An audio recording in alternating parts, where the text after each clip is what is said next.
Hello everyone, I'm Dr. Sienna Miller. I'm a naturopathic physician and I specialize in dermatology. Today I'm going to be talking about elimination diets and how to utilize them properly.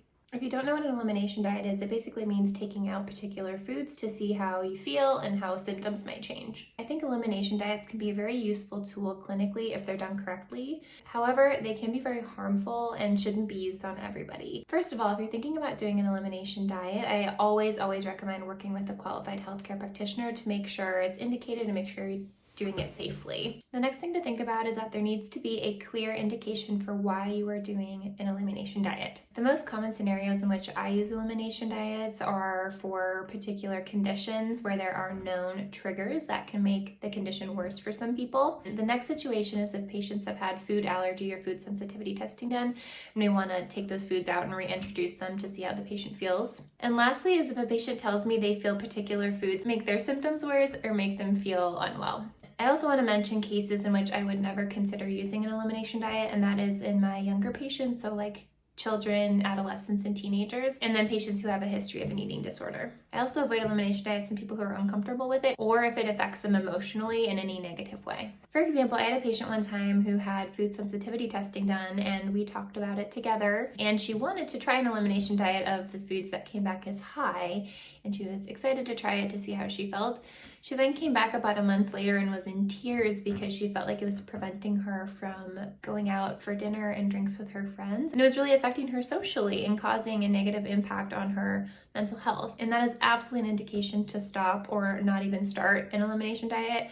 I tell all of my patients, and I don't use elimination diets that much, but I always tell patients, if at any point during this process you don't feel good, whether that be physically, mentally, emotionally, like absolutely discontinue, because your mental, emotional health and well-being are number one. So it is not worth it to continue if you're not feeling good about it internally. All right, so you're working with a healthcare provider, you have a clear indication, there are no contraindications. What's the next step? So the next step is to set a clear end date.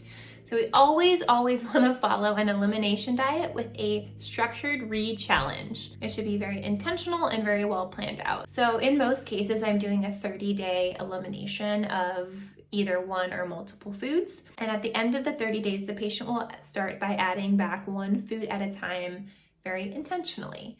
So how I do it, I'll have on day one, the patient will take the first food and eat it in its purest form. So if the food is apple, they will want to eat a whole apple versus like apple juice or applesauce, for example. So on day one, they will have 3 servings of that food all in one day. And then they will wait 2 whole days after that to see how they feel.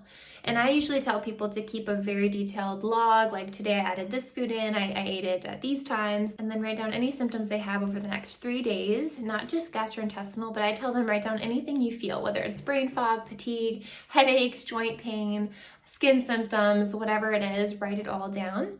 And then at the end of the 3-day mark, if they feel like no different by adding the food back in, great. They can keep that food in and then move on to the next one. If any symptoms pop up after adding that first food in, they'll want to take it back out and wait until the symptoms resolve, and then they can move on to food number 2.